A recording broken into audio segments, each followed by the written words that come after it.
কোলে নিষ্পাপ সন্তানকে নিয়ে দৌড়ে নিজেকে বাঁচানোর আকুল চেষ্টা করছেন একজন মা, আর পেছনে তাড়া করে আসছেন খোদ নিজেরই জীবন সঙ্গী। সামাজিক মাধ্যমে সম্প্রতি ছড়িয়ে পড়া এমনই এক নির্মম চিত্র স্তব্ধ করে দিয়েছে নেটিজেনদের। মাদকের নীল দংশন কিভাবে একটি সুন্দর পরিবারকে মুহূর্তের মধ্যে ধ্বংসের দ্বার প্রান্তে নিয়ে যেতে পারে, এই ঘটনা যেন তারই এক জীবন্ত ও করুণ প্রতিফলন।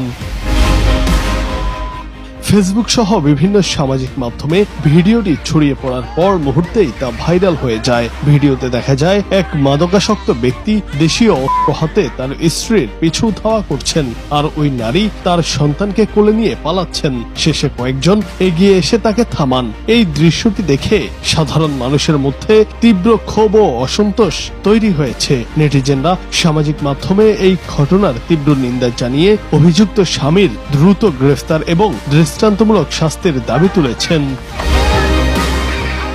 এই ঘটনার মূলে রয়েছে মাদকাসক্তি। নেশার টাকার জন্য ওই ব্যক্তি দীর্ঘদিন ধরেই তার স্ত্রীর ওপর নির্যাতন চালিয়ে আসছিলেন।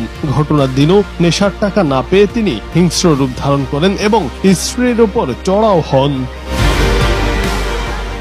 সমাজ বিজ্ঞানীদের মতে এটি কোনো বিচ্ছিন্ন ঘটনা নয়। নেশার টাকার জন্য স্ত্রীর ওপর হামলার ঘটনা প্রায়ই সংবাদ মাধ্যমে উঠে আসে, যা সমাজের অবক্ষয়কে স্পষ্ট করে তোলে।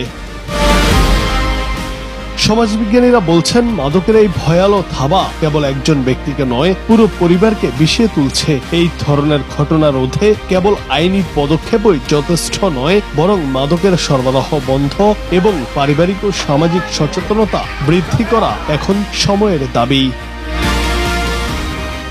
জুনায়েদ আহমেদ, বাংলা টিভি।